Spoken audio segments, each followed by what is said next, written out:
Hey, Legacy. Welcome to this third edition of Onward and Upward.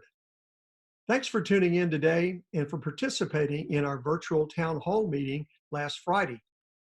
Just a reminder, we will not host a town hall meeting on Good Friday. Instead, we want you to worship with your families as you observe this most sacred and solemn day in the church calendar. In our next town hall meeting on Friday, April the 17th, we will feature our academic team led by Chief Academic Officer Daniel Townsley and assisted by Senior Directors Courtney Jennings and Megan Hanna.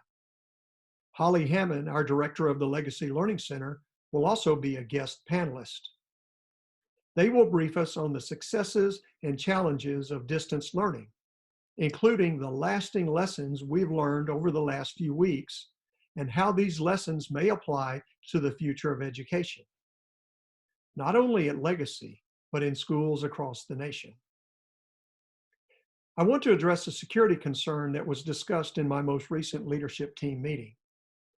As you probably know, the Zoom conferencing platform has come under criticism for its inability to prevent internet trolls from crashing virtual meetings.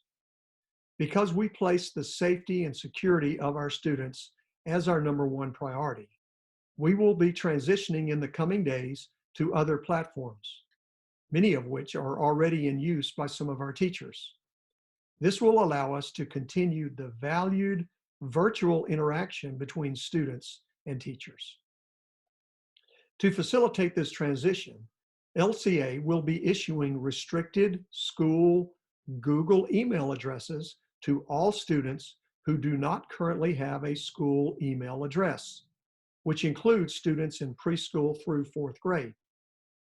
These addresses will only allow emails to be received from other Legacy users and will be monitored by school administrators. They will also allow third-party apps to have single user authentication under the same Google domain. Most surrounding school districts provide such tools for all students under the same conditions.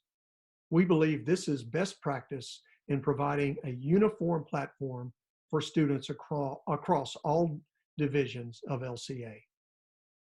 If you have any questions or concerns about this transition, please contact support@legacyca.com and a member of our technology department will be happy to help you. Finally, I've been thinking about an appropriate Easter message that I could share with you. Well, one of our parents did this for me when she submitted these thoughts on our Hidden Blessings webpage. Listen to what she wrote.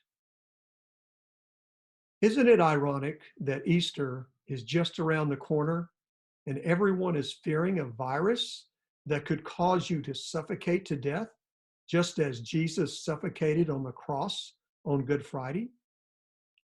We are terrified by this threat, yet we aren't going to be beaten by leather whips or have a crown of thorns pounded into our head, or stabbed with a spear, fed vinegar instead of water, or have nails hammered between our ulna and radius bones.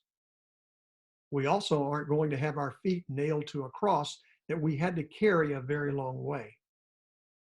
To top it off, not one of us can say we are without sin and pure of heart.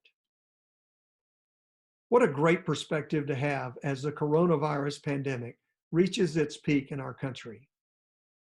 Jesus is the incarnate God who experienced life in a sin-sick world. He experienced pain and suffering, ridicule and shame, loneliness and abandonment. At any time, he could have called his angels to rescue him from this world, but he didn't. He had a mission. That mission was to rescue his children from the consequences of sin. He delivered us from evil by hanging on a cross in our place for our transgressions, thus reconciling us with a holy God and securing our eternal salvation. May you rejoice and celebrate your redemption and your salvation this Easter Sunday. Until we meet again, stay well and keep praying.